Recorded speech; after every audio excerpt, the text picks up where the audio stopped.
Hello, and welcome to Hello, This is the Doom Show. I am Richard. I am Brad. Welcome to our Werewolf double feature. Ow. Nice. That's how all wolves should howl, just like that. That's how they do, I think. They can put some spin on it. Woo, woo, woo. We're going to talk about The Howling from 1981, directed by one Joe Dante. And we're going to talk about Silver Bullet from 85, directed by someone named Daniel Attias, or Attias. Written by someone named Stephen King, or whatever. Why don't we talk about a few suggestions that we got first? Okay. To encourage people to participate in the show more, we'll put this shit right up front. I went on the Facebook, and I told everybody, everybody who's a friend of the show, that we're going to talk about werewolf movies, and I said for them to suggest some movies. So, we got a few comments here. One from Tyler, and Tyler says that Werewolf Shadow, Howling 2, Wolfen, and American Werewolf in London are in my top 5. I have one question. Okay. What is Howling 2 doing in there? Well, I like the Howling 2. I don't know that it's in my top 5. I'd never seen it until recently, and it was crazy. I don't think Elizabeth paid attention to it, because normally that'd be her thing. And she's like, I don't want to watch that again. I'm like, well, you don't have to, I do. But then I didn't, so. Werewolf Shadow. Oh, yeah. I think we all know about my Nashy love. American Werewolf in London, not a favorite. It's a good movie. Yeah. But I used to dislike that movie. I've never disliked it. I think I like it less than I did when I was younger. I had to come to terms with it. Like, it was a movie I disliked, and then I watched a bunch of other werewolf movies, and my annoyance with it grew with each other werewolf movie I watched, to the point where I didn't watch it for many, many years. Then, during my werewolf Moviethon, called Werewolf Moviethon Argo, on the Doomed Moviethon site, you can read it there, I actually came around to it. I was like, well, shit, this is a great movie. It's just still not a favorite. Mm-hmm. In that same Moviethon, I did watch Wolfen, so we'll talk about some Wolfen. I like that. I haven't seen Wolfen since I was a kid. I couldn't tell you. I recommend revisiting it. It's pretty special. It is a different movie. It's very me generation, but that's sort of a compliment, because it just makes it really odd. I don't know if that makes sense. When you watch it, maybe it'll make less sense. Let's see. Ryan says that he knows it's not a real werewolf film, but Werewolf Woman is fucking insane and amazing. I have not seen it. Oh, man. When you're feeling sleazy, but you just want to watch something Italian crazy, Werewolf Woman is fun as shit. The werewolf elements are subpar at best, and then they are completely abandoned for just crazy whatever the fuck. I recommend it. It's one of my favorite trashy movies. It's bad. Yeah, that's what I've heard. And then Jeffrey says, yeah, talk about Wolfen, you jerks. And Howling 3, it's getting marsupial up in here. That doesn't sound like Jeffrey at all. That's what he wrote. Is it? It is.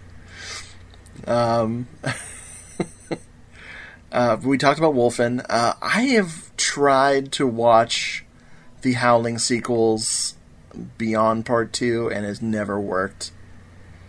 Mm-hmm. And if one of them had been called "It's Getting Marsupial Up in Here," I would watch that. But The Howling 3, The Marsupials, I've never seen that. I mean, I've watched, like, the opening credits or something and gotten discouraged. Discouraged? I got discouraged. That's disturbed and discouraged. It works. Alright. So those were our suggestions. We need more loving feedback from y'all. It's Doomed Moviethon at gmail.com. Hit us up. Send us some messages on Facebook. We will talk about you. That's for real. Mm-hmm. So, Brad, do you have a preference? Would you like to pick which movie we talk about first tonight? I say we go with The Howling first. All right. Age Before Beauty, I say. The Howling. Somewhere in this city, in this human jungle, it begins. Just try. He's right there. What do you see? What's there? What do you see, Karen? What's there? Somewhere in these woods, in this primal, sensuous, secret place, lies an experience too terrifying for words.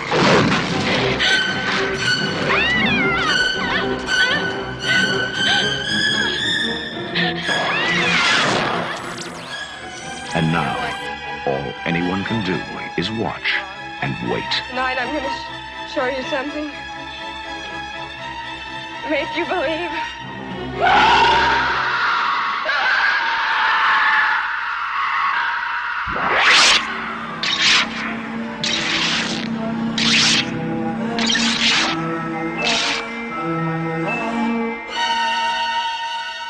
The Howling. This is Joe Dante's 1981 film. Let's see. This was based on a Gary Brandner, his name is hard to say, novel. I've never read his novel, but I've read some Gary Brandner. He's like Lyle Waggoner.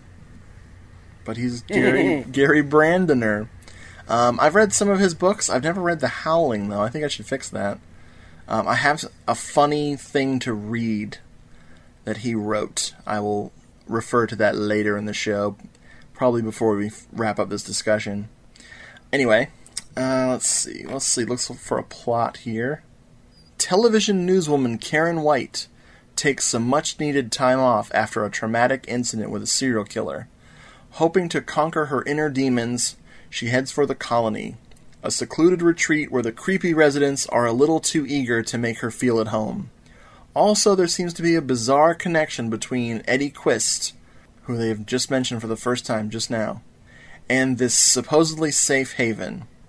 And when, after nights of being tormented by unearthly cries, Karen ventures into the forest and makes a terrifying discovery, now she must not only fight for her life, but for her very soul. Helped launch the short-lived werewolf craze in the early 1980s. Okay, this person should not have signed their name to this storyline. Tim Kretschmann. You suck. You don't wait till the middle of the paragraph to just throw in someone's name. Eddie Quist. Jeez. And he's kind of half wrong on the plot anyway.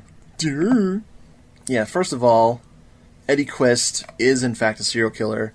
And yes, Karen White, played by Dee Wallace, is a hard-hitting journalist, and she's going to get to the bottom of this story. So far to the bottom of this story that she goes to a porno store that has spank booths, and she goes inside one because he has his trademark happy face sticker stuck to it. This guy's killed, like, multiple women and mangled their bodies, and she's just gonna jump into a porno booth with him in some seedy section of town. Of course, she's wired. She's transmitting her location via like a walkie-talkie, kind of a hidden microphone deal, which of course fails, and they don't know where she is. So she almost gets killed. And all we see, as this guy's silhouette in the delightful porno projector light. Just as something as scary is happening, a couple of cops burst in and shoot up the place and kill Eddie Quest, or so they think. Wah, wah, wah.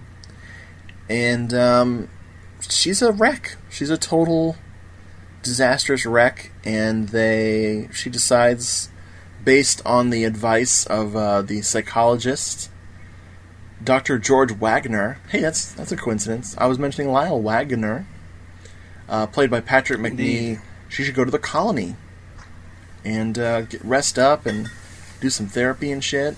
And like the plot said, they're a bunch of weirdos.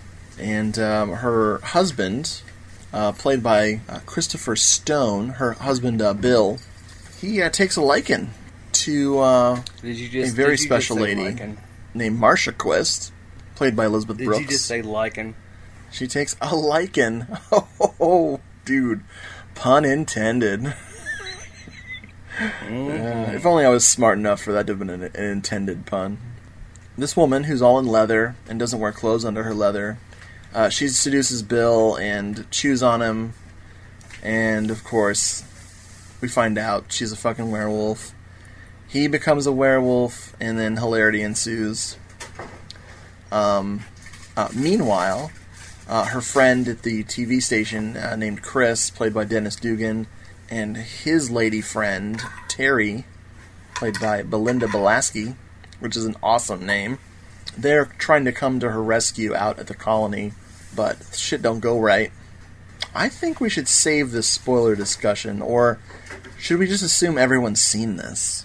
They haven't. They should have. That's your last warning, folks. If you haven't seen The Howling, we're about to spoil what happens right now. So go do your homework and come back. So Terry shows up. She discovers that Eddie Quist is related to these other Quists.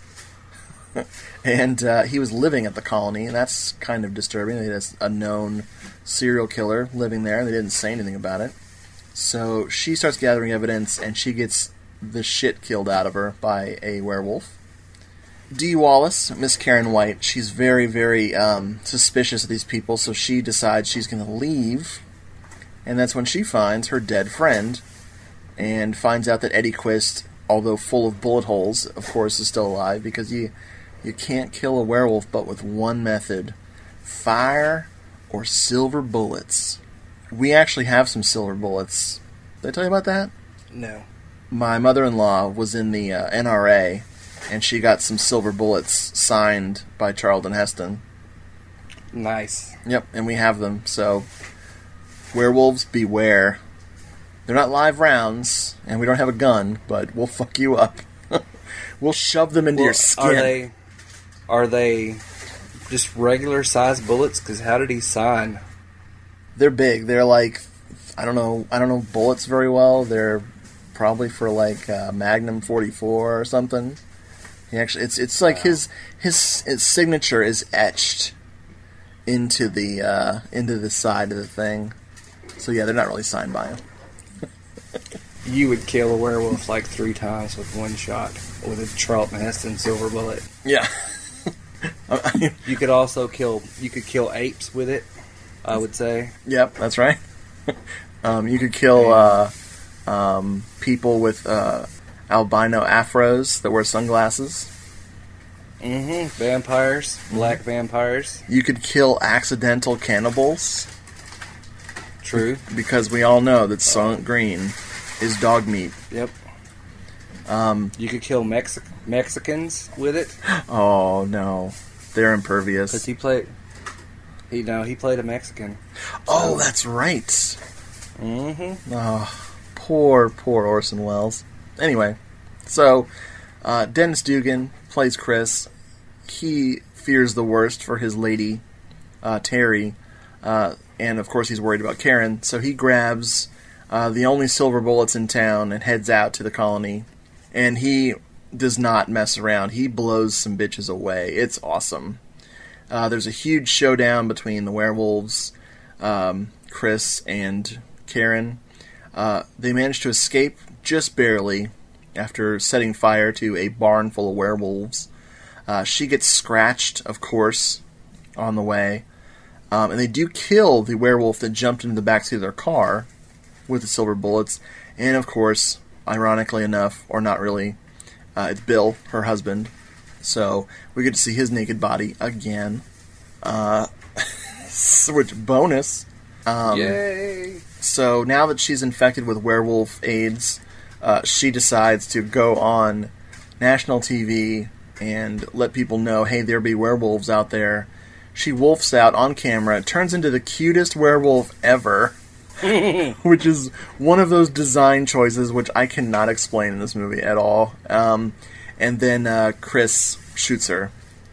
And at the end of the movie, we see that Marsha, the sexy leather, naked underneath werewolf, is very much alive. She's in town. She's getting a raw burger at a biker bar.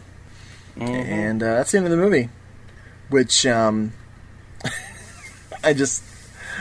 Oh my god. I can barely contain myself. But I will let you go first, sir. Tell me about your Howling experiences. I had never seen it until we did that series on Cinema Somnambulist where we both make each other watch something. He made me do it. Yeah. Yeah. Because I had tried several times to watch it, and I couldn't get through the opening. I'm like, this is not a werewolf film. It's some sort of sleazy, porno murder film. which I like those. That's awesome. They totally fooled you. Yeah, I'm like, I don't know. I think I always got to the colony and turned it off. So I finally watched it, and I was like, holy crap. Because I know this might be a tenuous link, but I know that Dante is a Bava fan, and the film is filled with gel lighting and atmosphere. So I really enjoy that. But anyway, I'd not seen it, and I was totally blown away by it. And last night when we watched it, Elizabeth put a poll up, and The Howling lost to American Werewolf in London by a jillion to 2, which was sad. Nice. Nope. Even the people that I was counting on didn't come through for me. Matthew voted for Teen Wolf. So, wow. That's like a stab in the back right there. Yeah, Elizabeth's over there right now, holding her hands up in the air like a winner. Oh. So, I mean, is it? I don't know.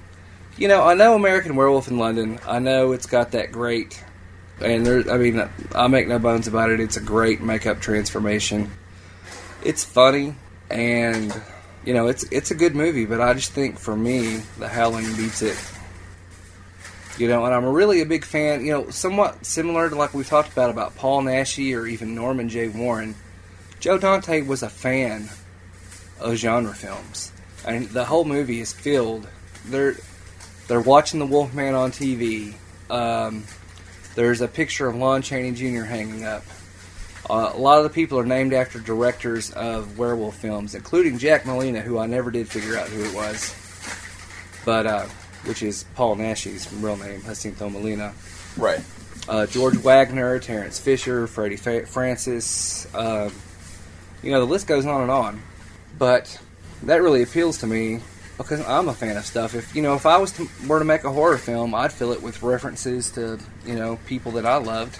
No doubt. So that really appeals to me. Felt kind of stupid for having never had watched it, for years. Yeah. I feel very proud that I was able to get you to watch that. No, it was great. Yeah, this was when I started getting back into horror movies.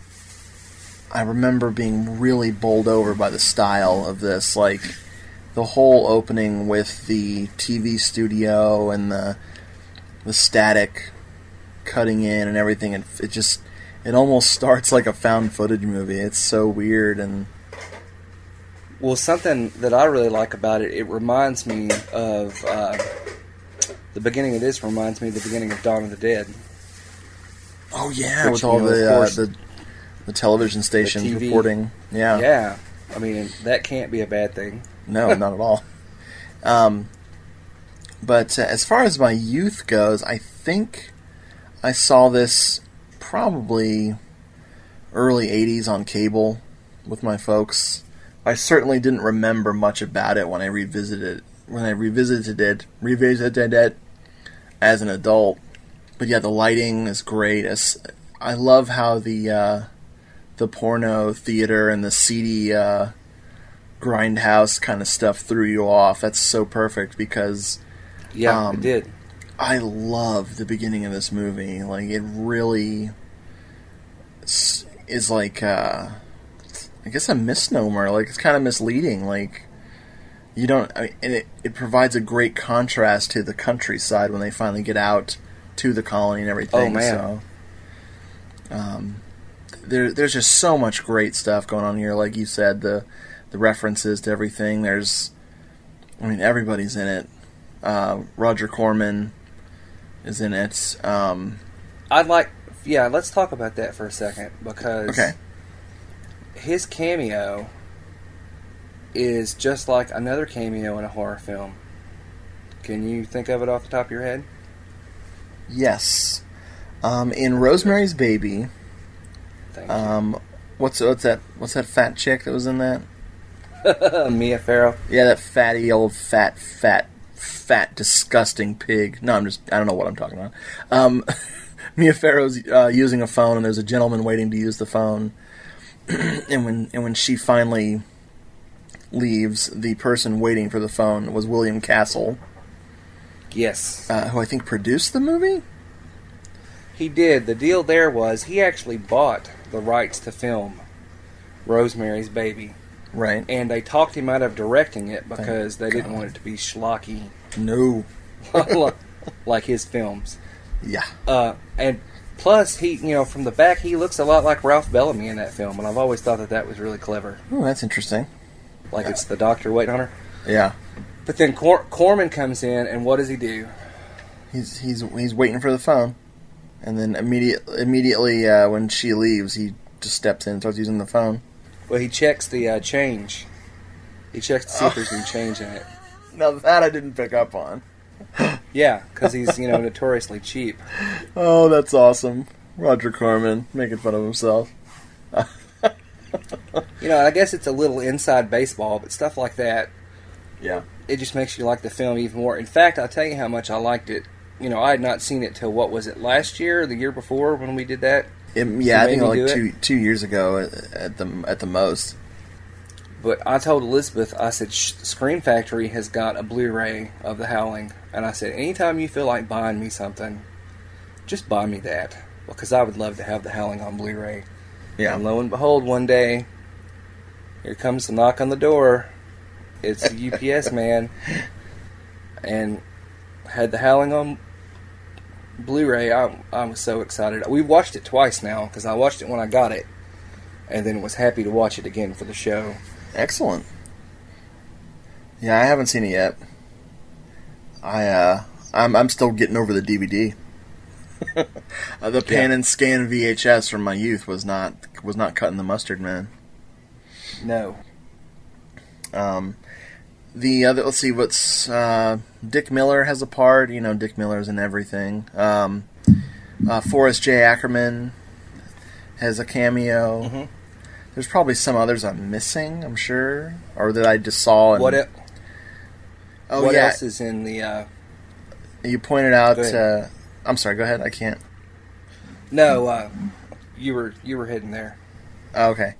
There was something you pointed out to me that I would have never frickin' noticed. I would have just noticed it a million times before making the connection. In the bookstore, there is a very familiar-looking mummified corpse, and it's Mama from Texas Chainsaw Massacre. And it was funny because you were trying to get me to see it before we got to the bookstore scene, and I kept thinking you were talking about something in the porno store. Because when I was reading bookstore, I was interpreting it as porno store, so I'm like, I missed it. What is it? And you told me, and I'm like, oh wait, that's in the bookstore. And I had to explain to you that I've never been to a bookstore that wasn't also a porno store before, so... Exactly. No, it's got the same art director as Texas Chainsaw Massacre, Robert Burns. Oh, wow. So that he just explains used it. that. Yeah.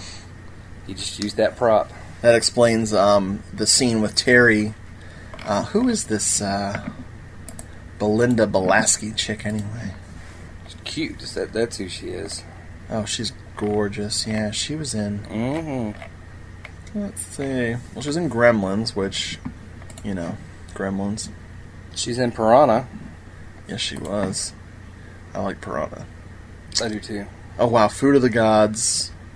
Oh, yeah. She's cool. Now, I'll tell you who I... Go ahead. Go ahead. I was going to say, tell you who I thought she was... Oh, no, we're talking at the same time. Go ahead. I'm sorry. We're... No. She was also in Gremlins 2, the new batch, but I don't hold that against anybody. I'm going to have to give Gremlins 2 a go, because Jeffrey said that he watched it a bunch and it made him who he was, for better or for worse. And I said, well, you backed me on Scooby-Doo Mystery Incorporated, so I'm gonna watch that sometime. Yeah. But the girl in it, at first I thought she was. Do you remember WKRP in Cincinnati? Yes. Oh, right. The brunette. I thought she was the girl that wasn't Lonnie Anderson. Oh, wow. That would have been awesome casting. She's not, though. Belinda Belaski is a much better actress than that chick was. Oh, yeah. I fucking hate Gremlins 2. I'm sorry. I could revisit it one day, maybe.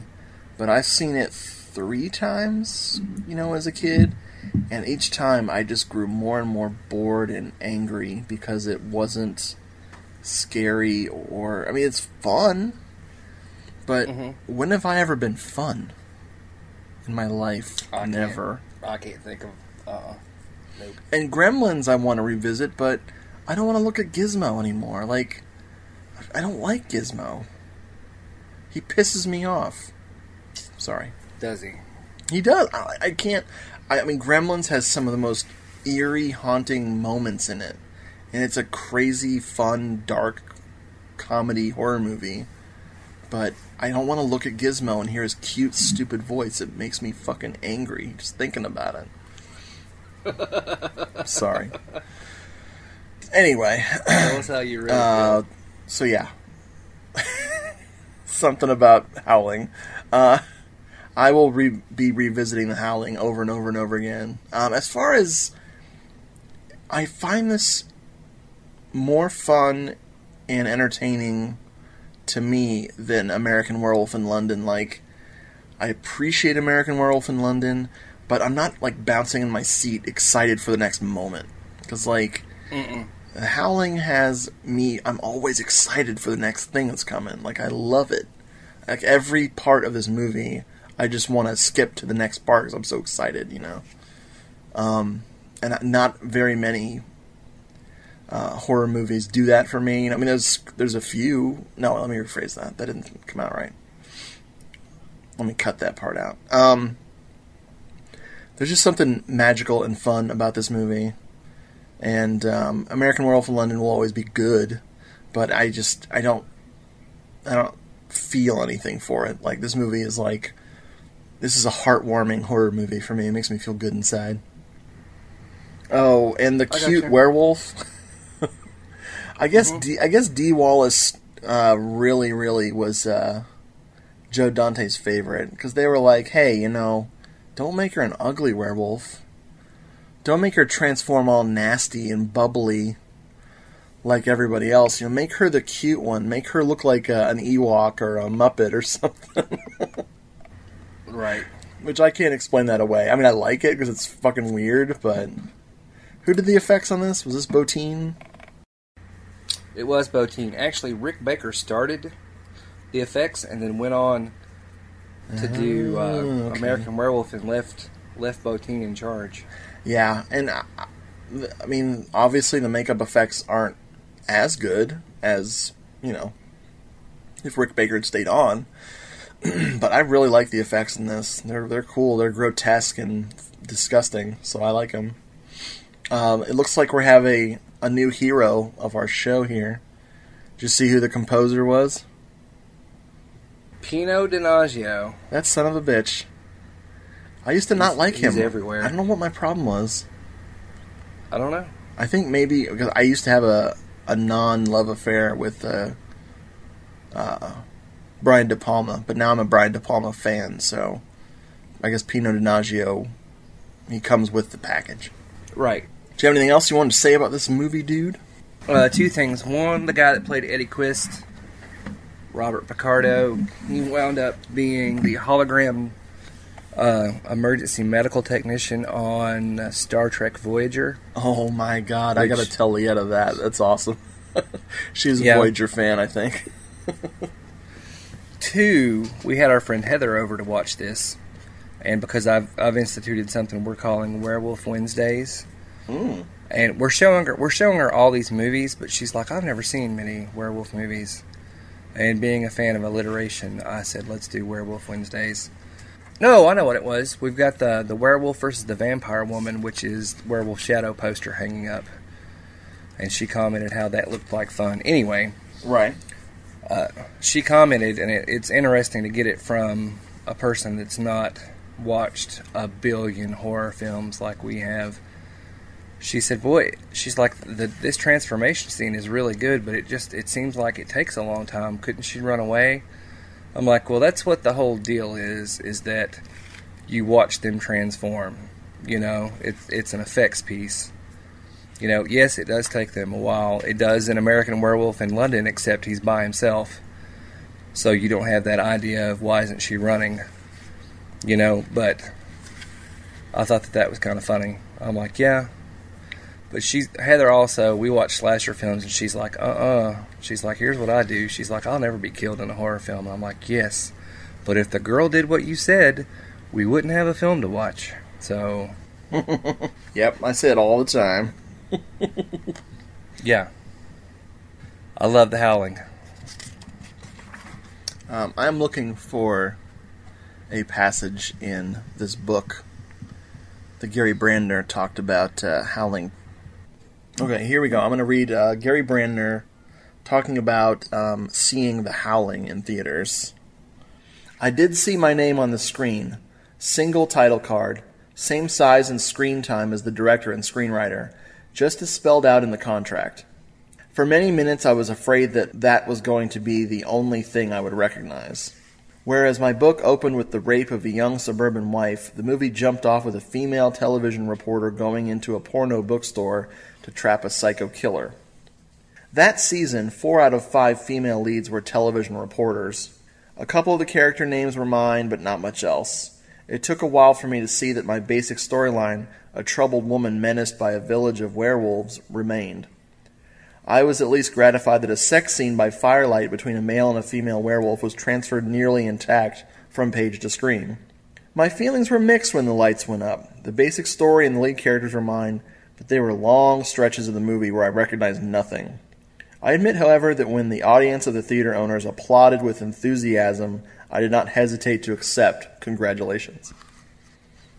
I don't care what he said about anything. Yeah, I sure am glad Joe Dante took his crappy paperback and turned it into an excellent film. No doubt. The thing about Gary Brandner, I like him, but he is a cheesy writer. Like, I have a feeling the Howling book is probably really corny. But yeah, I mean, I like him anyway. But yeah, he's a cornball. I just like to masturbate. I understand. All right. So we'll come back and we'll talk about Silver Bullet. It began in May. And every month after that, whenever the moon was full, it happened again.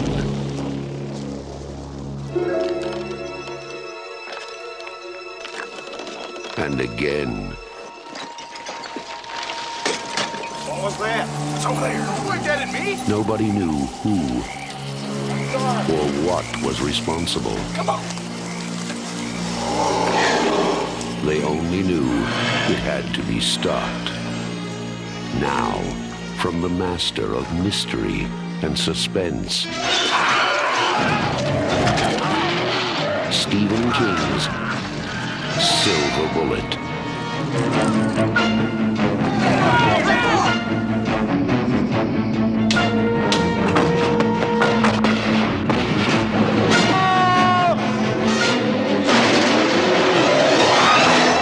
Silver Bullet, the last glimmering hope. 1, 2, 3. Oh, wait, do it one more time for me. 1, 2, 3. Thank you, sir. Okay, we are back, and we are ready, maybe, to talk about Silver Bullet. Let's see. Here we go. This is from the web mistress at shiversofhorror.com. Oh. I thought that was me, but I guess that's someone else. It's not you. Silver Bullet, 1985. The small town of Tarker's Mills was a place that was very peaceful, where nothing extraordinary ever happened until one night when murders began. The townspeople believe it's some maniacal killer on the loose, whom they intend to hunt down. Marty, a young handicapped boy, believes the killer is no man at all. Believes the killer is no man at all, but a fucking werewolf. After a run-in with the werewolf, Marty and his sister Jane hunt all over town for the man who is the fucking werewolf. Okay, I added a couple of F words there just to keep you on your toes, y'all. Yeah, that's pretty accurate. That's pretty accuracy right there. Yeah. Nice going, web mistress. She's probably wearing some thigh-high stockings, or she has thigh-high stockings tattooed on her entire legs. I'd say that's probably what it is. I regret getting those myself. Well, we were all young once. Yes, we weren't. For some reason, Gary Busey is top billed here, but I don't know. I love Gary Busey. He's amazing in this movie. Yeah. Corey Haim plays Marty. Now, Leetta had to explain to me that their name is not Coleslaw. It is Coslaw. And I was like, why isn't it Coleslaw? Why? Oh, we went through the same thing. Oh, good. Okay, we're not alone. We're not alone or original. Except Elizabeth was the one saying, their name is Coleslaw? I just gave Elizabeth a high five, wherever she is. Mm-hmm. So yeah, Corey Haim plays Marty. He's a wheelchair-bound young guy, and his older sister Jane. They do not get along, mainly because Jane has to do the narration. Her future self does narration and explains stuff to us. It's ridiculous. Bunch of people get killed, werewolf style. His best friend, who's the shittiest kid ever. What was his best friend's name? Is that Brady? Brady. Ugh, what an asshole. Brady, played by Joe Wright, his best buddy in the whole world, gets killed. Connection between the two werewolf movies. Brady has a kite with a smiley face on it, so there's your smiley face sticker from Howling connecting with this. Very nice. And it also has that very same kite splattered with blood, a la Watchmen. So there's your Watchmen connection. What? I needed a Watchmen connection. Heck to the yeah. You're digging deep. So, while Marty is playing with some illegal fireworks on his very illegal motorcycle/wheelchair that his uncle Red, played by Gary Busey, built for him, he totally gets almost murdered by the werewolf, but launches a rocket into its eye. So now we know that the werewolf has one eye, thus the person who turns into the werewolf at night must have one eye too. The only person in town with one eye, surprisingly, is Reverend Lowe, played by Everett McGill. And if you're wondering, is he the werewolf? Yes, he's definitely the werewolf. Well, that guy made a career of playing creepy guys. You know what's funny? On Twin Peaks, he was a nice dude. Yeah, but I thought he was creepy. Oh, I thought he was sexy. No, I didn't actually think that. So they start sending him threatening letters to kill himself, which I want to do to somebody one day. It's probably me. No, probably to myself. I'll forget that I won't take my ginkgo biloba and I'll forget who wrote them. I'll I'll get a letter in the mail. You're a terrible co-host of Hello, this is the Doob Show. You should end it all. Signed, Richard. To Richard. Oh, God. Oh, my God. So, somebody's after me. I think it's me. I don't like myself. Hold on, let me let the cat out of the room. The cat is not happy. Finally, I guess this would be the spoiler part. If you haven't seen Silver Bullet, I say go for it. It is a fun movie. Go watch it. Come back for this part. So they finally push Reverend Lowe to the breaking point. Because, it's bad enough he's a werewolf. You're like poking a bear. You're poking another furry creature with your ransom notes, He explains his motivations, that he's only killing sinners, to send them to hell. No, I'm sorry. He's saving them from hell by killing them before they sin. Because, that's what priests do. Mm-hmm. And they melt down. They convince Uncle Red that there's a werewolf. They melt down their religious medals into a silver bullet, a single silver bullet, which is the most ridiculous part of the movie to me. They have one silver bullet, just one, and then that's all you need. They send Marty and Jane's parents out on a wild goose chase, which is a really weird part of this movie. We'll explain later. And the werewolf shows up to kill everyone, and of course, their single silver bullet manages to shoot the werewolf in the other eye. Now we got a blind werewolf, collecting those social security checks, which it was actually an issue in this movie, but we'll get to that later too. This is a great movie to talk about, I think. Anyway. I'm predicting how Gray's going to be talking about. We haven't talked about it yet. Anyway, okay, so yeah.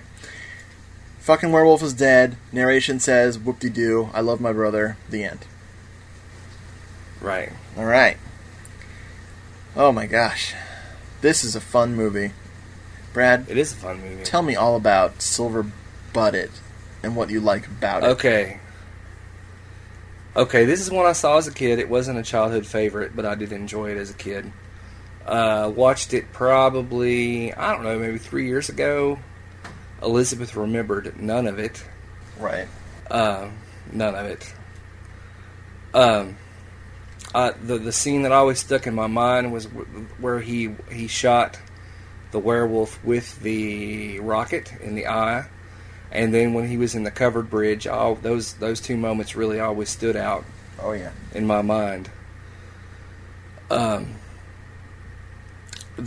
they go to convince Gary Busey, their drunk uncle, that there's a werewolf, and he's not buying it, I'm like, we were all like, wow.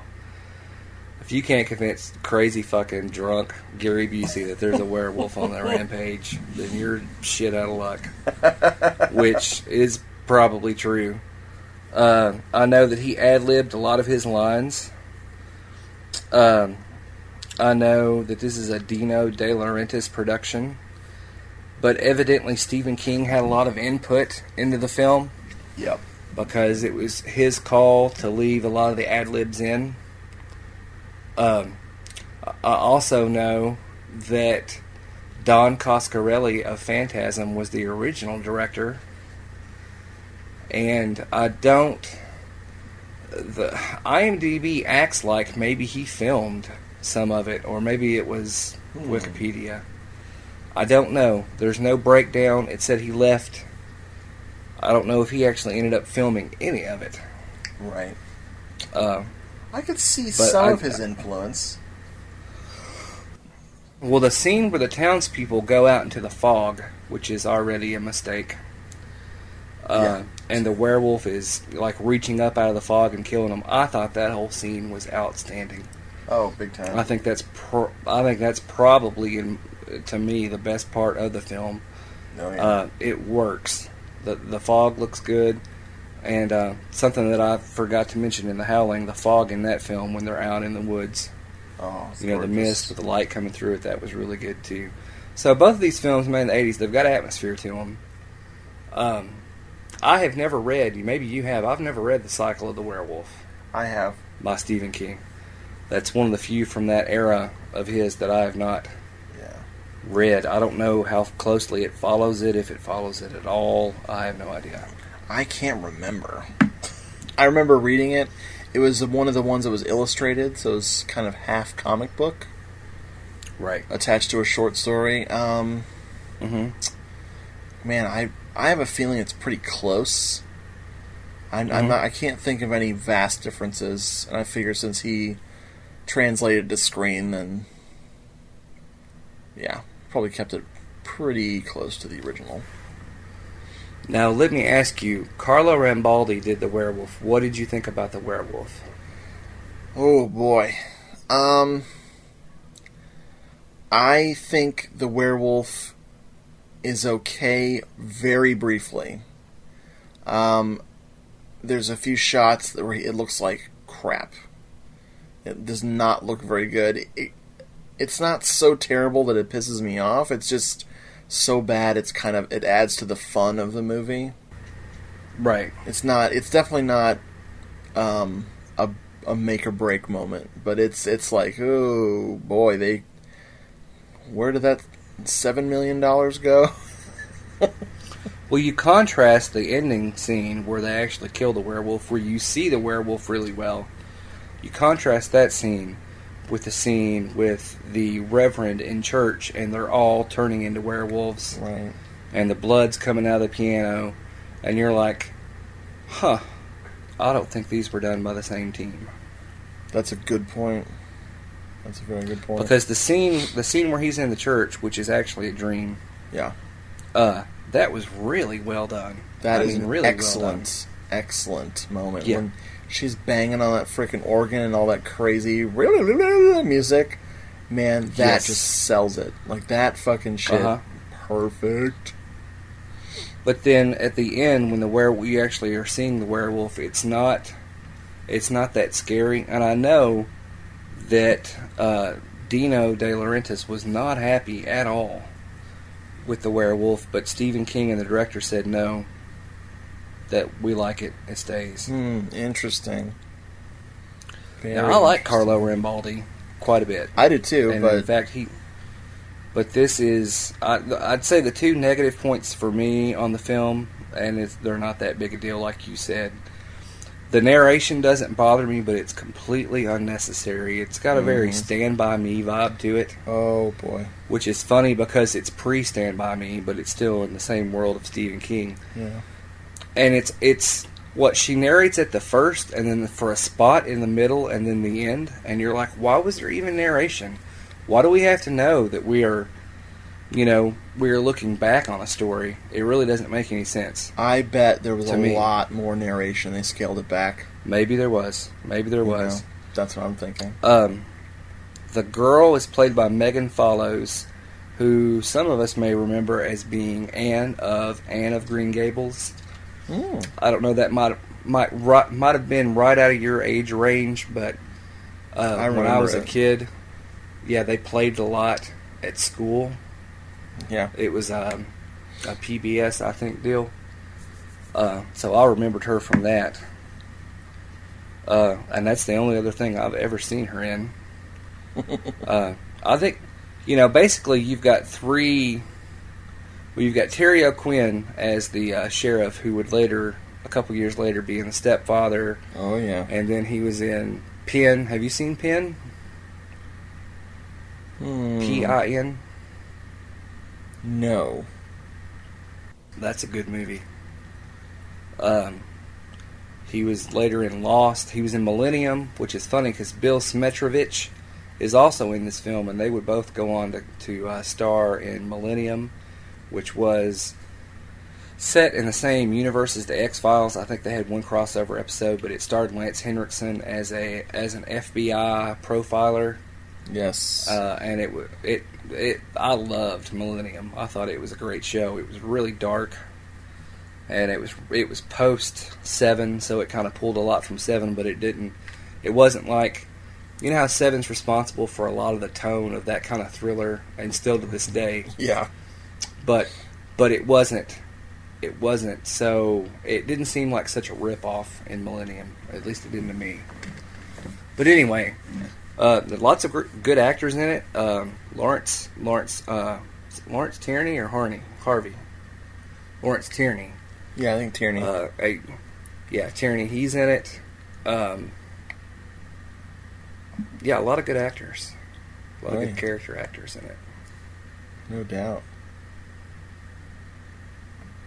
What do you make of it? This film was a childhood favorite of mine. I don't think I overdid it as a kid. I probably watched this maybe 3 or 4 times. The first time I watched it scared me to death. I remember my parents. I'm with you. Either I conned them into renting it, or they rented it on their own. But I scared. I love the movie, but man, I was terrified. I think that anytime during my childhood when there was a kid in the lead, I tended to love the movie so much more. I totally was a sucker for that kind of stuff, like The Gate. And Monster Squad. Steven. And I was a huge Stephen King fan, so I remember revisiting this movie after I read the story, the Cycle of the Werewolf story. I'm actually surprised by how much involvement Stephen King had in this movie, because it's, watchable. His track record is not good. But I did not see this movie for a long time. Like, watching this the other night for the show was the first time in anywhere from like 10 to 15 years. Wow. So yeah, it was really, really surprising. I was expecting the worst. I listened to a podcast called We Hate Movies, and they recently tore this movie a new one.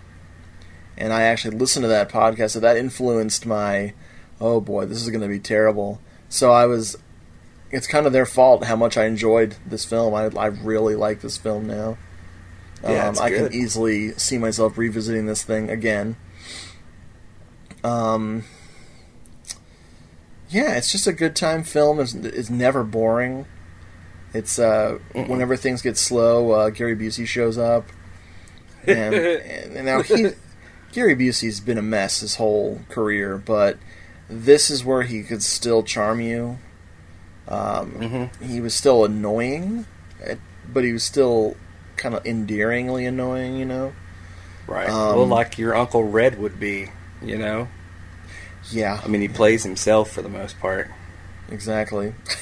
The movie's really corny with the schmaltzy stuff. The worst scene, lingeringly bad scene, is when Marty is sitting in his rocket-powered wheelchair by a baseball field watching other kids play baseball, and he's staring at them, and the camera's kind of zooming in on their legs and butts, and he's kind of staring at them longingly, so you could interpret the scene as his budding sexuality, like he's starting to find that boys are really attractive. But I think it's supposed to mean that he wishes he could walk. But it's bad. I mean, it's you kind of see the relationship between him and his sister. That stuff is great. Not the narration, but the stuff between those two actors is really good. And it's sad because you see how good Corey Haim was as a kid. I mean, those precocious child actors can go either way. But I really, really like him in this movie. No, I do too. Well, that's what Heather was saying. She said, wow. She said he was a cute kid. And I'm like, well, yeah, I mean, he was a good-looking teenager, early 20s. I'm like, then drugs just... Yeah. Fucked him over, man. Oh, big time. But you think about his haircut. Think about his haircut in that. Yeah. And then think about Corey Feldman's haircut in Friday the 13th Part 4. Oh my God. Oh, boy. Interesting. They're both great looks for two great-looking dudes. Oh. Terry O'Quinn kind of steals the show, as usual. Uh-huh. I could watch Love that anything guy. with that guy. Anything. He's he's great. Him and Everett McGill could have switched characters. How much better would this movie be? It'd been very interesting. And I'm not saying Everett McGill isn't good. I'm just saying that Terry O'Quinn would come into his own playing bad guys. So, I mean, it is cool to see him as a good guy, but still. I couldn't help but notice that this movie was a bomb financially. Apparently, this cost $7 million to make, and it made it made $5 million. Wow. I'm sure it broke even with video rentals and cable, but The Howling was a huge success. The Howling was also The Howling was also $6 million cheaper to make. Roger Corman. Yes. Because Roger Corman produced that, right? I don't think so. Oh, okay. Joe Dante was one of his progeny. He produced Piranha, which I believe was the movie that Dante, it's 78. I think that's the one he made before that. Yeah. Oh, okay.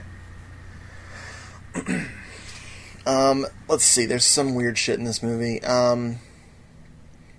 So, Uncle Red, in order to get Jane and Marty's parents out of the house, he tells them that he won a Publishers Clearinghouse vacation to New York City. And since he's now recently divorced from his wife, he doesn't want to go on that vacation, so he's giving it to Jane and Marty's parents to get them out of the house when the moon is full so they can kill the werewolf. On Halloween. On Halloween night, of course. Halloween night, so it's a Halloween film. Oh my god. That's so great. Like, that registered, but didn't really stick. That is so awesome. So Michael Myers, doing something. Mm-hmm. Oh, was this 85? Was this when he was taking some time off? 80. He was taking some time off. The werewolf was filling in. Or Michael Myers is a werewolf. You never know. So anyway, yeah. He totally cons them into driving to New York City from whatever buttfuck nowhere town they live in. Right. And it's like, that's not going to bode well for their relationship, which is already on the rocks. Since Uncle Red only shows up when his life is in the shitter. Aside from the fact that he builds motorcycles that are supposed to be wheelchairs for his nephew that are faster than cars. Or almost faster than cars. And then gives them like illegal fireworks to launch at werewolves. And really, the one bullet thing, come on. That just killed me. And the throwaway line where, and the gunsmith, he made sure that it was pure silver. He confirmed it. It's like, shut the fuck up. Like, if you used an impure silver to make a silver bullet, you wouldn't fuck up a werewolf's shit. Like, if I was that gunsmith, if it's not 100% silver, you'll just like turn him into a lady werewolf, or I don't know. I'd have kept that silver and just made him a regular bullet and painted it silver. Fuck a bullet! I would have made a damn like knife with a really long handle to stab him. That way, I'd probably get him because Uncle Red is a drunk. How the hell is he going to shoot anything? Yeah. Anyway, I don't know. I'm just being silly. But yeah, I highly recommend this movie. If you've seen it before, it is pretty special to revisit.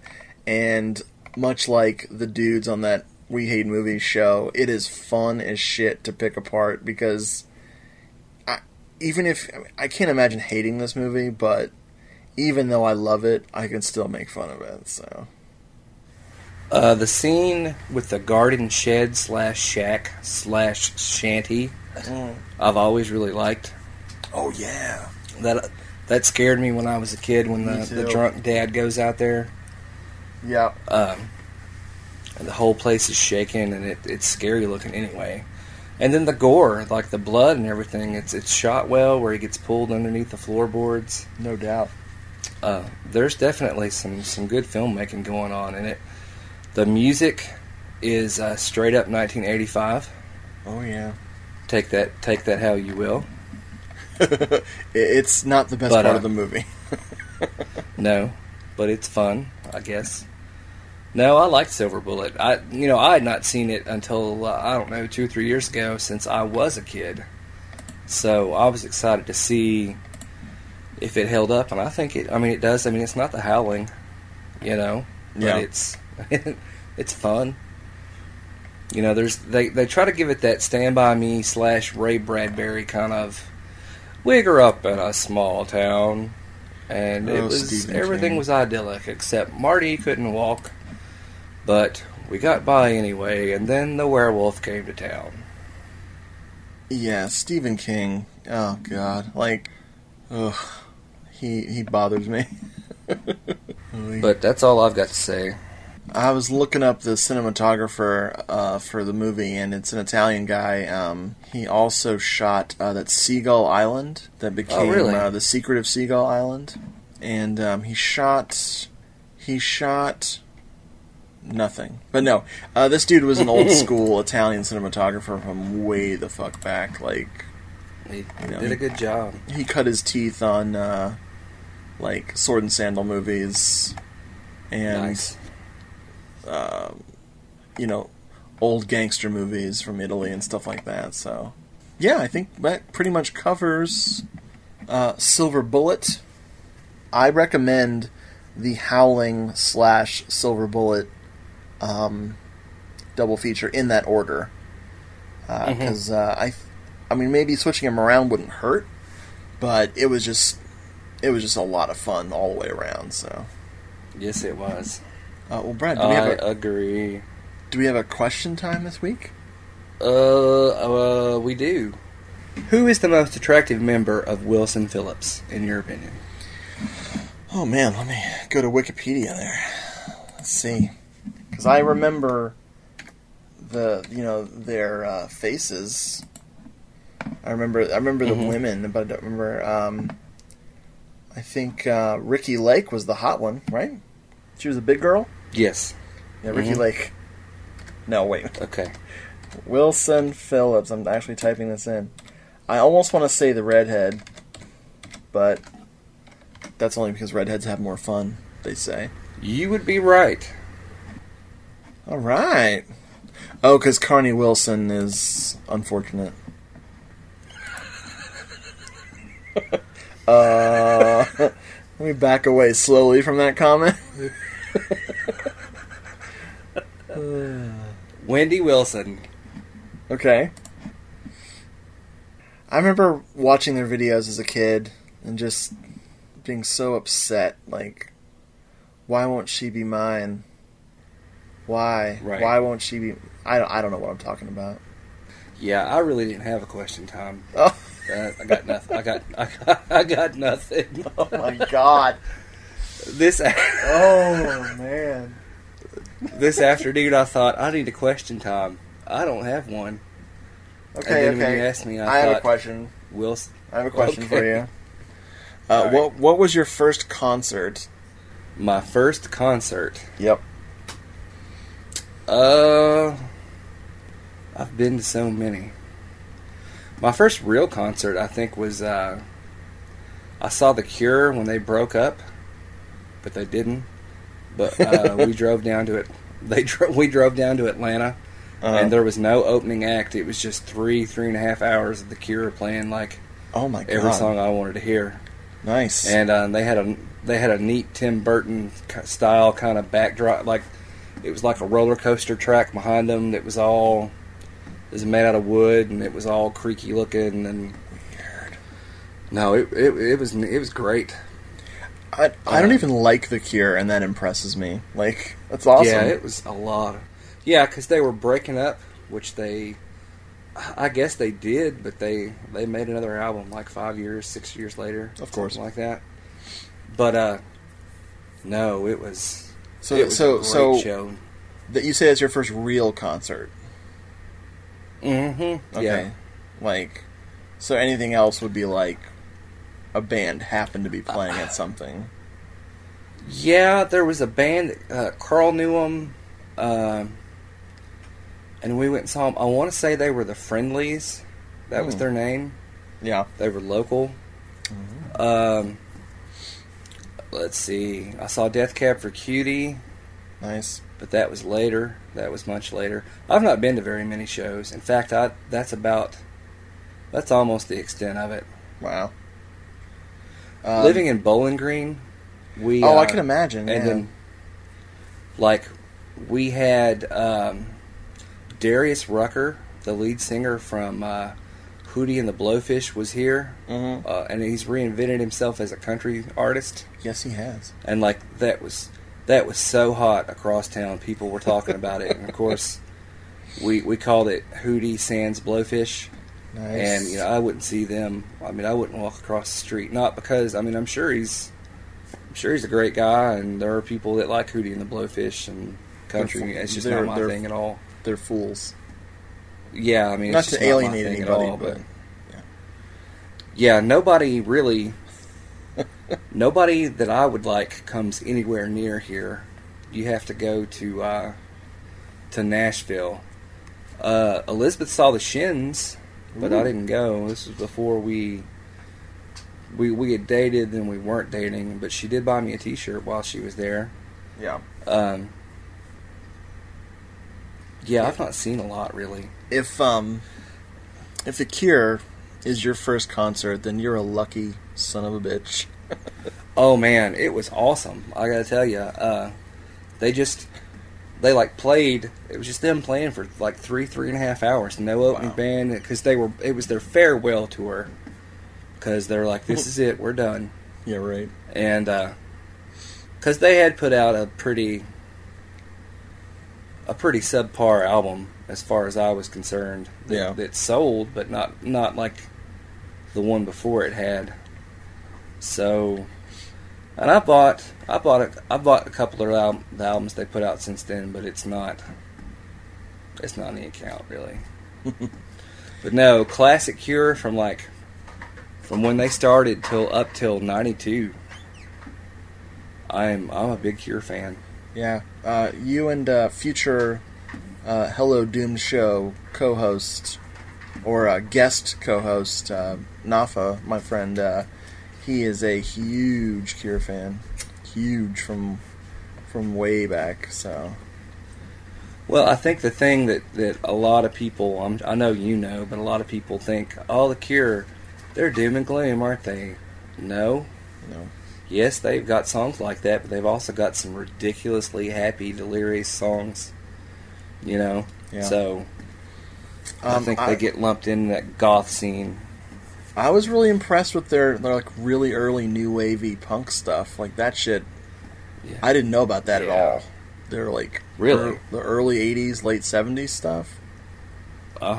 I didn't know that stuff existed, and really, Nafa educated me, and I really enjoy some of that early shit. Like, it's just awesome new wave stuff. I love it. Their bass player, I think it's Simon Gallup. Back then, just a fantastic bass player. Nice. Well, my first concert. This is why you're lucky. My first concert. I was 14 years old. And before I say who it was, I was probably one of the oldest people in the audience. I know who it was. It was CNC Music Factory, Timmy T, and Lisa B. It was the E rhyming tour. I don't know what it was, but I was one of those kids who liked pop music because it was on the radio. I didn't really know about other kinds of music. Very shortly after that, I would be inundated with heavy metal. My best friend, he would turn me on to Iron Maiden and Anthrax and other things. But before that fateful moment, whatever was on the radio was good. It was me and a friend. I think it was Sean Lopez, and I think his cousin and maybe younger sister and his mom. And at the last minute before they were leaving, they were like, "Oh, instead of us dropping you off at home, do you want to come see the concert?" And I was like, "Sure." And it was CNC Music. I was like, "Oh yeah, I love them, of course, you know." Oh yes, they're amazing, you know. And I got there, and man, I was so embarrassed in the audience. I was like, "What am I doing here?" Like, it was all little kids, and it was just like girls just going bonkers with this Stevie B character. The best moment in the whole thing, I mean, like, this is classic. The rapper of CNC Music Factory, there's a moment in one of the songs where he says, "Tear it down," and instead he said, "Tear it fucking down." Whoa. And this was summer of 89, summer of 90, whatever the fuck. People were not ready for that. Like, a angry and scared hush fell over the audience when he did that. I mean, it was like the most shocking thing I'd ever witnessed. Like, wow. Someone yelling a cuss word over a PA system at a bunch of children was pretty great. He chose an inopportune moment to be hardcore. Yeah. And it was... I thought you were going to say Menudo. I thought maybe you went and saw Menudo. Oh man, I wish Menudo. No, Menudo was... I didn't see them until I was in my 20s.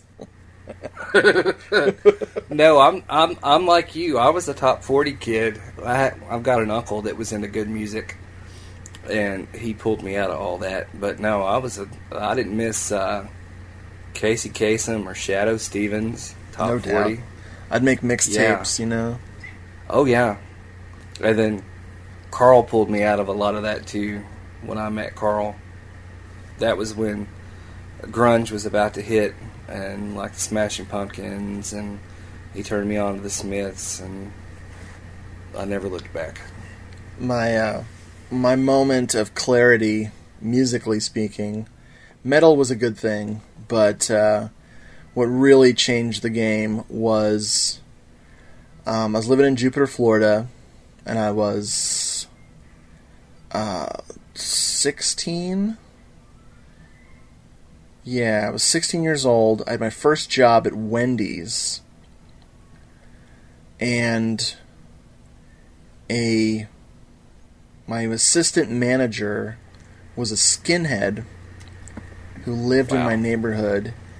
And he was playing music for me at his house because he was going to give me a ride to work. So I walked over to his house, and he was listening to the most god-awful noise I'd ever heard in my life.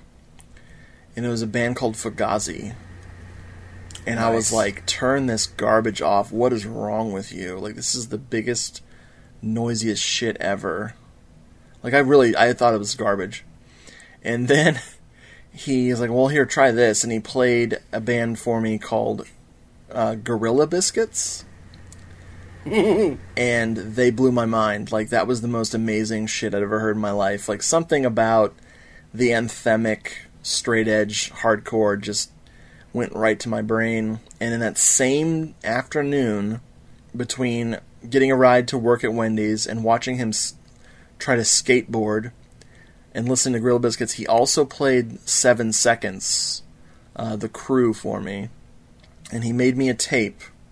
It was a 60-minute tape. On one side was Gorilla Biscuits. On the other side was 7 Seconds, with room to spare because they're both very short albums. I'd never heard short albums before. Mm-hmm. I didn't know that you could have 12 songs or 15 songs in 20 minutes. So I was like, what's all this blank space on the tape all about? And I proceeded to listen to Gorilla Biscuits in 7 Seconds a million times over, and that was... I could never look back. Metal was out and punk was in, you know? Mm-hmm. But yeah, that was quite important. Of course, as you well know, Brad, a horrible creature came into my life named Ska. I had some very dark years as one of the ska kids in my neighborhood. And it was a horrifying, bad time in my life. People are always like, dude, don't talk shit about ska. I'm like, I can't help it. It's so embarrassing. No, not at all. Now, I danced around ska, funnily enough. Like English Beat, I really liked when I was a teenager. Yeah, well, they're good. And, a lot of those. Now, I gotta say, you've sent me some, I never liked the specials. Yeah. But you've linked me some YouTube videos that I'm just like, this is not bad. Yeah, the specials, a lot of that two-tone stuff, if you're picky, you can make quite a nice mixtape with their... And the specials are phenomenal. But it was all the American crap. All those American ska bands, I thought they were doing such a good job playing authentic ska music. Oh yeah, you guys are so good. Go fuck yourselves. Give me back my money. I didn't even know there were American ska bands, except for maybe the Mighty Mighty Boss Tones. My best friend Scott, who I will hopefully get drunk enough to be on this show one day to talk about anything Scott wants to talk about, he can tell you, we drove all the fuck over Florida. Like, we drove all over Florida for ska. We'd go to Miami, we'd go to Jacksonville, Tallahassee, Gainesville, frickin' Fort Pierce. We'd go anywhere for ska music. Wow. We were tempted to drive out of the state to go to Atlanta to go to ska shows, but thank God we never did. I mean, because Florida is a long-ass state. And it is. It takes like 7 hours just to get out of this state. So, or maybe more. I can guarantee you a ska band has never played the state of Kentucky ever. Bullshit. Maybe Louisville. Brad, you are fooling yourself. You probably have a fucking ska scene in Bowling Green. I'm not shitting you, dude. Man. Telling you, those kids are like roaches. Wow. So anyway, ska music. I guess, does that wrap up our show, dude? I think it does. Just so you guys in doomed show land, what are our fans called? Do our fans have a fan club? We don't have fans. We have listeners. Oh, okay. I think we have listeners. They call themselves H-to-Dits fans. Heads. They're called I accidentally downloaded it. Now they're called How Come We Can't Find You on iTunes? We're not numbering this episode because I don't really know where this episode is going to appear, and we're working on some super secret awesome projects that may not work out. So if not, fear not, we'll be back with something. So thanks for listening. Thank you very much. And have a wonderful night. Mm-hmm. Later. Hey folks, thanks for listening. If you want to contact the show, it's doomedmoviethon@gmail.com, or if you want to hear our archived episodes, you can go to doomedmoviethon.com and click on the podcast link. Beady body beep pop boop. Again.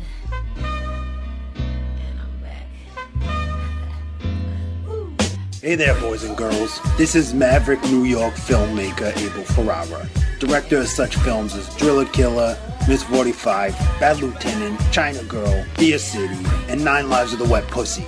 When I'm not out power drilling hobos, smoking rock cocaine, hanging out with Bruce Willis, when I'm not doing that, I'm listening to The Milk Creeps. It's a podcast, whatever the fuck that is. They covered my movie Driller Killer on their very first episode, so they're obviously sick fucks. If you like that kind of thing, check them out on Facebook or iTunes. Yeah, they're called The Milk Creeps. Alright. For more information, go to facebook.com/milkcreeps, milkcreeps.libsyn.com, or look up The Milk Creeps on iTunes or Stitcher.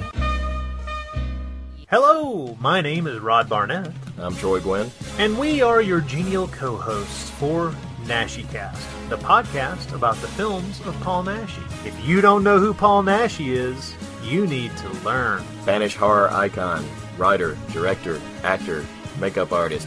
He is all of these things and more. Paul Naschy, one of the greatest genre filmmakers of all time. Do titles like Horror Rises from the Tomb, Vengeance of the Mummy, Werewolf Shadow, House of Psychotic Women, Blue Eyes of the Broken Doll, Mark of the Werewolf make you want to see more? Watch the film, then come hear our stunning, brilliant commentary. Stunning and brilliant. That's us. Think that's too egotistical? Think that sounds silly? Think we come off as assholes?